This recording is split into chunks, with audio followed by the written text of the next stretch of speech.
የሶስተኛ አመት ዩኒቨርሲቲ ተማሪ ነኝ። እድሜ 21 ነው። ዩቲዩብ ከጀመርኩ ሜቢ 1 አመት ከምናምን ወር ይሆነኛል። ያው ማል ላይ ያቆምኩባቸው ጊዜያቶች አሉ። እነዛ ተደማምሮ ምናልባት ከአንድ አመት ምናምን ከዛ በላይ ሊበልጡ ይችላሉ። እና ይሄን ጊዜ ደረጃ ከመድረሴ በፊት ወይም ደግሞ ገና በአስራዎቹ ውስጥ በሃይ ስኩል ውስጥ በነበርኩበት ጊዜ ባውቃቸው ብዬ የምመኛቸው የገንዘብ እውቀቶች ነበሩ። እነዛን እውቀቶች ያላወቅኩባቸውና በቃ እነዛ የገንዘብ ግንዛቤ ያልነበረኝ ምክንያት አንደኛው በትምህርት ቤታችን ውስጥ እንደምታውቁት በትምህርት ሲስተማችን ውስጥ ስለ ገንዘብ አያስተምሩንም። ስለ ገንዘብ መያዝ እንዴት ማግኘት እንዳለብን፣ እንዴት መያዝ እንዳለብን፣ እንዴት መቆጠብ፣ እንዴት ኢንቨስት ማድረግ እንዳለብን አጠቃላይ ገንዘብ ነክ የሆነ እውቀት አያስተምሩንም፣ አያስጨብጡንም። ስለዚህ በእነዚህ ነገሮች ውስጥ ሳላውቃቸው ቀርቻለሁ። አሁን ላይ ግን መጽሐፍ በማንበብ ፖድካስት በማየት ራሴ ላይም ፕራክቲስ በማድረግና በተለያዩ ከሰዎችም የተማርኳቸው ወደ 6 የሚጠቁ የገንዘብ እውቀቶች አሉ እና እነዚህን እውቀቶች ገና በ21 አመት ያውቃቸዋለሁ። እነዚህንም በማወቅ ደግሞ በጣም ብዙ ጥቅሞችና ትርፎችን አግኝቻለሁ። አሁን ላይ እነዚህን በዚህ እድሜ በማወቄ አርፍጃለሁ ያልኩኝ አይደለም። በጣም ገና እንደሆንኩ ይሰማኛል። ነገር ግን እናንተም እንደኔ ሳታረፍዱና ገና በአስራዎቹና በሀያዎቹ ውስጥ እያላችሁ በተለይ ደግሞ የዩኒቨርሲቲ ተማሪ ሆናችሁ እንደኔ የገንዘብ እውቀቶችን ማወቅ ከፈለጋችሁ በትክክለኛ ሰዓት በትክክለኛው ቻናልና ትክክለኛው ሰው ጋር ነው የመጣችሁት። ለማታውቁኝ ሰዎች ይመኑ ይባላል። ዩቲዩብ ላይ ቁም ነገር ለማየት ከመጣችሁ ሰብስክራይብ በማድረግ ፋሚሊ ሁኑ። ኢቭን አሁን ራሱ ሰብስክራይብ ባታደርጉ የሆነ ቀን ሰብስክራይብ ማድረጋችሁ አይቀርም። ምክንያቱም ከዚህ በኋላ ከዚህ የተሻለ አሪፍ ቪዲዮ ስለምለቅላችሁ ማለት ነው። ይመቻችሁ።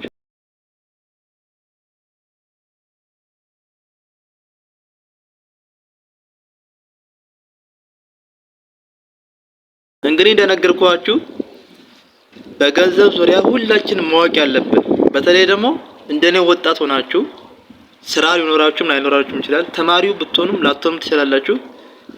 ዩኒቨርሲቲ ተማሪ ልትሆኑም ላትሆኑም ትችላላችሁ። እኔ ያወቅኳቸውና የተገነዘብኳቸው ከመጽሐፍቶች፣ ከፖድካስቶች፣ ከትላልቅ ሰዎች የተማርኳቸው አሁን ላይ ህይወቴ ላይ ፋይናንሻል ላይፌ ላይ ፕራክቲስ የማደርጋቸው 6 የሚጠቁ የገንዘብ እውቀቶች አሉ። እነዛን አንድ እናያቸዋለን። የመጀመሪያው ገንዘብ ከመፈለጋችን በፊት ስኪል ማዳበር ይጠበቅብናል። ምክንያቱም ገንዘብ የሚመጣው ከስኪል በኋላ ነው። የሆነ ነገር ስኪል ከሌለ ወይም ደግሞ የሆነ ክህሎት ምናምን ከሌለ ገንዘብ ሊኖርክ አይችልም።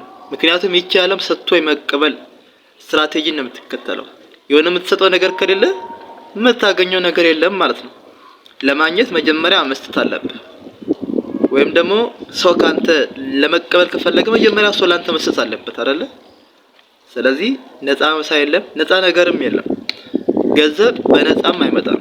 ከዛ ይልቅ ግን ገንዘብ ሊያስገኙልህ የሚችሉትን ስኪሎችን መማር ማወቅ፣ ራሳችን ላይ ስኪላችን ላይ ኢንቨስት ማድረግ ይጠበቅብናል ማለት ነው። የመጀመሪያው ነገር ምንድነው? ስኪል ማዳበር፣ ክህሎታችን መገንባት፣ ለገንዘብ ይሁን የገንዘብ ማይንድ ሴታችን መገንባት ያስፈልገናል ማለት ነው። ሁለተኛው ከ10 እስከ 20% የሚሆኑትን መቆጠብ።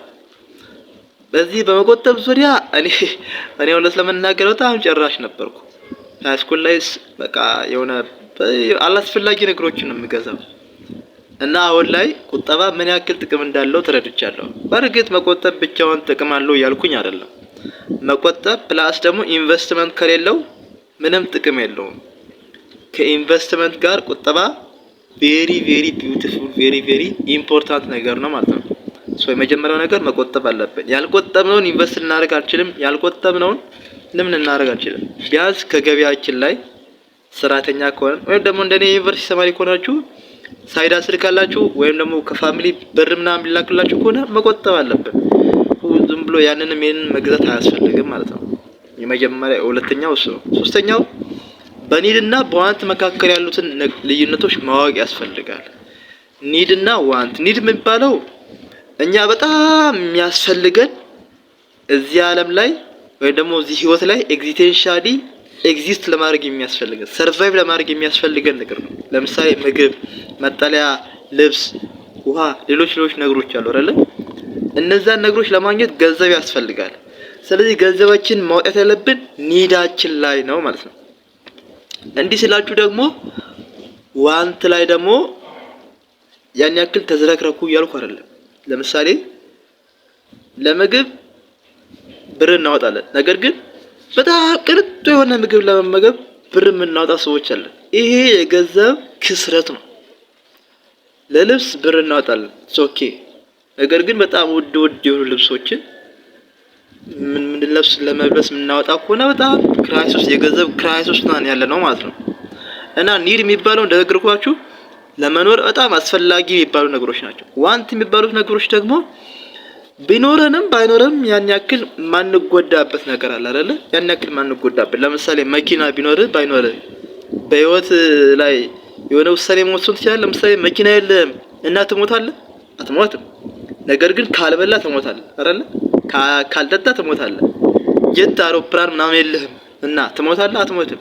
እና ዋንት የሚባሉት እንደነዚህ በጣም ሌክዠሪ የሆኑ ፋንሲ የሆኑ ነገሮች ናቸው። እና እነዛ ላይ ገንዘባችን ማባከን አያስፈልግም። ኒዳችን ላይ በጣም መስራት ያስፈልጋል ነው ምላችሁ። እና ገንዘባችንን ማውጣት ያለብን ኒዳችን ላይ ነው። መጀመሪያ ላይ ኒዳችን ላይ፣ ከዛ በኋላ አስፈላጊ ከሆነ ዋንታችን ላይ ልናወጣ እንችላለን። ሶስተኛው ይሄ ነው። አራተኛው ሀብታሞች ሁልጊዜ በጀት ይበጅታሉ፣ ድሃዎች ደግሞ በቃ በጌስ ነው የሚኖሩት። እንዴት መሰላችሁ? ሀብታሞች የ10 አመት፣ የ5 አመት፣ የ20 አመት፣ የ100 አመት እቅድ አቅደው እዛ ላይ ምን ማድረግ እንዳለብን ከዚህ በኋላ ወዴት መሄድ እንዳለብን እያሉ በቃ በጀት ይበጅታሉ። ለምሳሌ ወረን በፊት የሆነ ኢንቨስት ከማድረጉ በፊት ይሄን ያክል ብር ኢንቨስት አደርጋለሁ፣ ይሄን ያክል ብር እዚህ ካምፓኒ ላይ ኢንቨስት አደርጋለሁ፣ ይሄን ያክል ብር እዚህ ስቶክ ላይ ኢንቨስት አደርጋለሁ እያለ በጀት ይበጅታል። ሌሎችም ባለሀብቶች ኢንቨስተሮች በጀት ይበጅታሉ። ዳዎችና መካከለኛ ገቢ ያሉ ሰዎች ግን በተለይ ወጣቶች ምንድነው የሚያደርጉት? በጀት አይበጅቱም። ዝም ብለው የተገኘውን ነገር በቃ ይገዛሉ። ዝም ብለው ባይ ዲፎልት ነው የሚኖሩት ማለት ነው። እና የኔም ህይወት እንደዛ ነበር። ባይ ዲፎልት መኖር በቃ ዝም ብሎ አላረል ሁሉ አማረሽን ገበያ ታወጣት አይደል ይባላል። እና ያየኝ ሁሉ በቃ ይስበኛል። ከዛ በኋላ ልግዛ እላለሁ። እና በጣም በዚህ ነገር ላይ በጣም ራሴን ለመቆጣጠር ፈልጌያለሁና ከዚህ ነገር ራሳችሁን መቆጣጠር ከፈለጋችሁ ወይም ደግሞ ገንዘባችሁን ዝም ብሎ ባልሆነና ባልሆነ ነገር ላይ ማውጣት ካልፈለጋችሁ ወይም ደግሞ በቃ ገንዘባችሁን ትራክ ማድረግ ከፈለጋችሁ መቆጣጠር ከፈለጋችሁ አፕሊኬሽኖች አሉ። ገንዘባችን ስናወጣ ስናስገባ ገቢ ወጫችን የሚመዘግቡልን አፕሊኬሽኖች አሉ። እነዛን አፕሊኬሽኖች መኒ ማኔጅመንት፣ ማይ መኒ ምናምን የሚባሉ መኒ ትራክ ምናምን የሚባሉ አፕሊኬሽኖች አሉ። እነዛን ከፕሌይ ስቶር ላይ ወይም ደግሞ ከአፕ ስቶር ላይ ያወረዳችሁ፣ ለምሳሌ ዛሬ የሆነ እቃ ስትገዙ በዚህ ብር ይሄን እቃ ገዝቻለሁ ያላችሁ የመዘገባችሁ፣ የሆነ ገቢ ስታገኙ ደግሞ ይሄን ያክል ብር ገቢ አግኝቻለሁ ያላችሁ የመዘገባችሁ፣ ገቢና ወጫችሁን ኮንሲስተንስሊ የመዘገባችሁ ምትሄዱ ከሆነ የወሩ መጨረሻ ላይ ምን ያክል ብር ለምን ያክል ነገር ላይ እንዳወጣችሁ፣ ከምን እንዳገኛችሁ፣ ምን ያክል ብር በወር ውስጥ እንዳወጣችሁ፣ ምን ያክል ብር ደግሞ በወር ውስጥ እንዳገኛችሁ፣ ምን ያክል እንደቆጠባችሁ፣ ምን ያክል እንደተረፋችሁ ወዘተ ይነግራችኋል ማለት ነው። እና በዚህም ይሄን በማየት ብቻ የራሳችሁን የገንዘብ አቋማችሁን ትለካላችሁ። ገንዘብ ላይ ያላችሁ አቋም መጥፎ ነው ወይስ ጥሩ ነው፣ ይቀጥላል ወይስ አይቀጥልም እና የሚባሉ ነገሮች እነዛ ነገሮች ታውቃላችሁ ማለት ነው። ስለዚህ ቢያንስ በገንዘብ ዙሪያ ገንዘባችሁ የት እንደሚሄድ ወዴት እንደሚወጣ እነዛ ነገሮች ታውቃላችሁ። ሀብታሞች ያን ነው የሚሉት። በጀት ይበጀታሉ። ከዛ በኋላ ገንዘባቸው ወዴት እንደሚሄድ፣ ከዛ በኋላ የት እንደሚሄድ፣ ከዛ ተመልሶ እንዴት እንደሚመጣ ጥግ ድረስ ነው የሚያውቁት። እና እኛም እንደነሱ ጥግ ድረስ ማወቅ ያስፈልጋል ነው የምላችሁ። አምስተኛው ከሌሎች ጋር ራሳችንን ኮምፔር ማድረግ አያስፈልግም።